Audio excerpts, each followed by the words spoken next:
everyone, my name is Alankrita and I scored 97% in my 12th standard boards CBSE board. हाँ एक बात बता दूँ, कोरोना बैच नहीं था मेरा, पेपर दिए थे मैंने. Okay, so I got 100 on 100 in political science and 100 on 100 in history, 97 in economics and 95 in maths and 93 in English.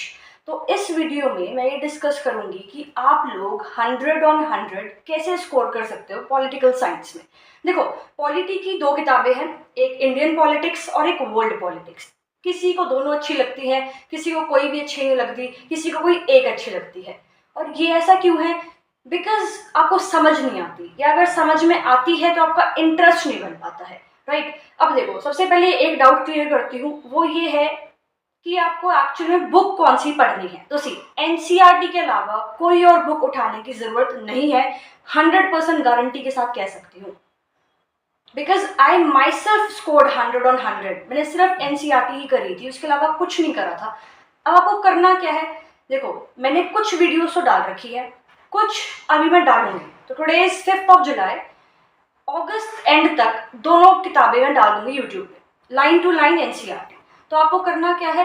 पहले तो वो वीडियो देखनी है, फिर एनसीईआरटी उठानी है, लाइन टू लाइन एनसीईआरटी को रीड करना है. पहले बता रही हूँ, लाइन टू लाइन. एक एक लाइन का मतलब आपको पता होना चाहिए, एक एक वर्ड का मतलब आपको पता होना चाहिए कि इसका मतलब एनसीईआरटी में क्या है. ठीक है. एक एग्जाम्पल केस एक शेयर करती हूँ मैं आपके साथ अपना.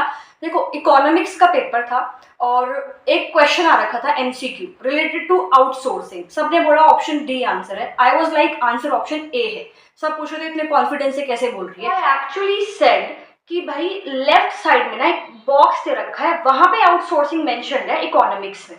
तो एवरीवन वाज लाइक, ओ रट रखा हुआ तूने. तो रट नहीं रखा होता. जब आप एक बुक को इतनी बार पढ़ते हो, इतनी बार गो थ्रू करते हो, तो आपके दिमाग में सेट हो जाता है कि अच्छा यहाँ पर ये लिखा है, या इस चैप्टर में ये पॉइंट्स आपको पढ़ने हैं. तो इसी तरह से जो मैं आपको कराऊंगी चैप्टर्स, वो इसी तरह से कराऊंगी. अब देखो, वर्ल्ड पॉलिटिक्स तो स्टार्ट कर ली होगी ना आपने, जुलाई का महीना है, पहला दूसरा चैप्टर तो कर ही लिया होगा. अब आपको पता है कि यार राइट साइड पे ना ऊपर यूरोपियन यूनियन का एक मैप दे रखा है, या नीचे यूरोपियन यूनियन का फ्लैग दे रखा है छोटी सी पिक्चर में. तो ये कैसे याद हुआ? आपने बुक बार बार देखी है तभी तो याद हुआ है. तो जो मैं आपको वीडियोस कराऊंगी, लाइन टू लाइन एक्सप्लेन करूंगी हर एक पॉइंट को, हर एक चैप्टर को, उसके जो पिक्चर्स हैं उसका मतलब समझाऊंगी. एक्स्ट्रा चीजें जो हैं, जो बुक में नहीं गिवन है, एक दो पॉइंट चैप्टर में से आपको वो पता होनी चाहिए, वो बताऊंगी.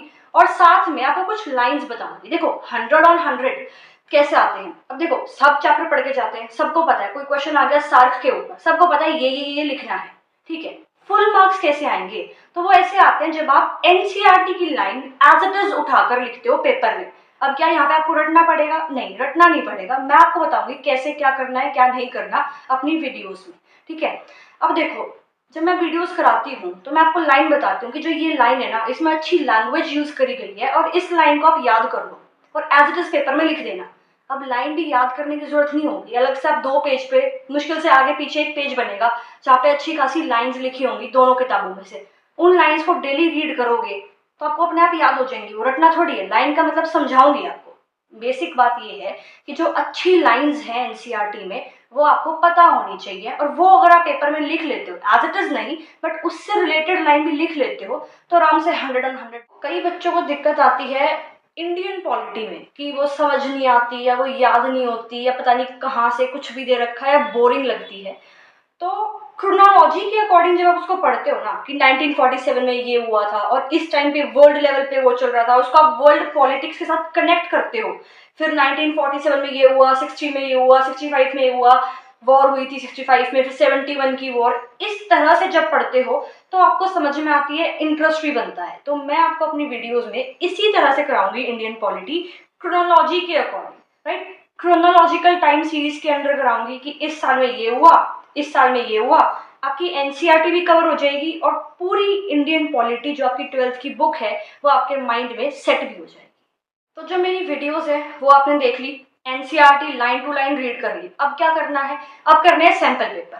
4-5 सैंपल पेपर कर लेना, इनफ है. लिख के देखने प्रॉपर टाइम के साथ, 3 घंटे का टाइमर लगाओ, 4 से 5 सैंपल पेपर सॉल्व करो, और पेपर से पहले कम से कम 6-7 बार आपकी एनसीईआरटी जो है वो हो जानी चाहिए. 6-7 बार लाइन टू लाइन उसको रीड कर लेना. 100 एंड 100 जो है 100% आ जाएंगे।